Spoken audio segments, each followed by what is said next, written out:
Texas GOP lawmaker responds to Trump's plan for mass deportations. With President-elect Donald Trump's vows to radically revise the United States immigration system during his second term, Rep. Tony Gonzalez, R. Texas, said deportation should narrowly focus on convicted criminals.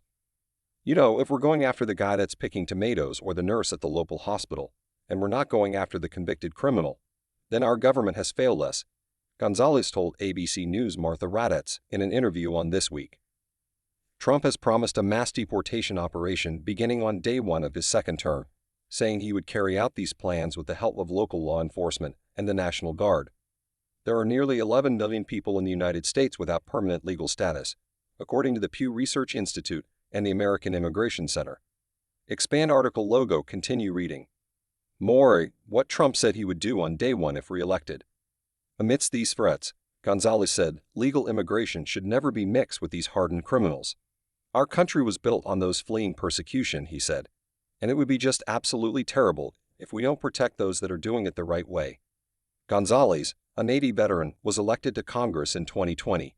He represents Texas' 23rd Congressional District, which includes the largest swath of border territory of any House district, running 800 miles along Texas' southwestern border with Mexico. After narrowly surviving a primary challenge from the right this year, Gonzalez won re-election earlier this month with around 60% of the vote. Trump announced his selection of Tom Homan for border czar in his second term. Homan served as the acting director of Immigration and Customs Enforcement during Trump's first term and has pledged to carry out mass deportations.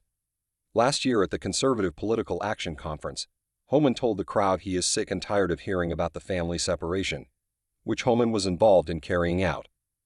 Asked to respond to Homan's rhetoric, Gonzalez said, "He doesn't need me defending him," and reiterated that we have to end the lawlessness.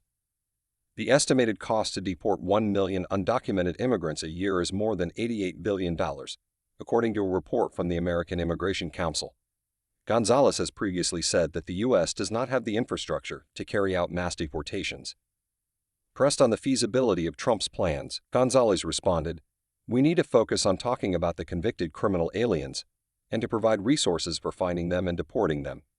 And you do that by making sure that these task forces have the resources they need. You pull local, state, and federal resources to go after these criminals. You find them, you deport them."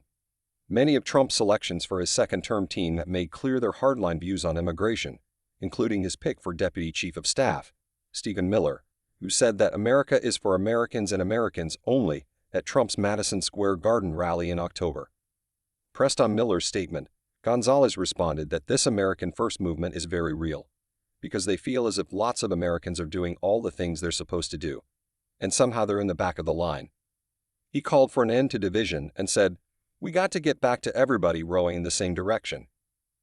Asked about Trump's appointment of former Rep. Matt Gaetz for Attorney General, someone Gonzalez once called a scumbag, the congressman replied that, "I want him to do good things for our country," and emphasized the need for unity. Trump's appointment for Secretary of Defense Pete Hegseth has stirred up controversy with past comments that women should not serve in the military. In response, Gonzalez told Raddatz, "I've served with women in combat. They're some of the toughest warriors around."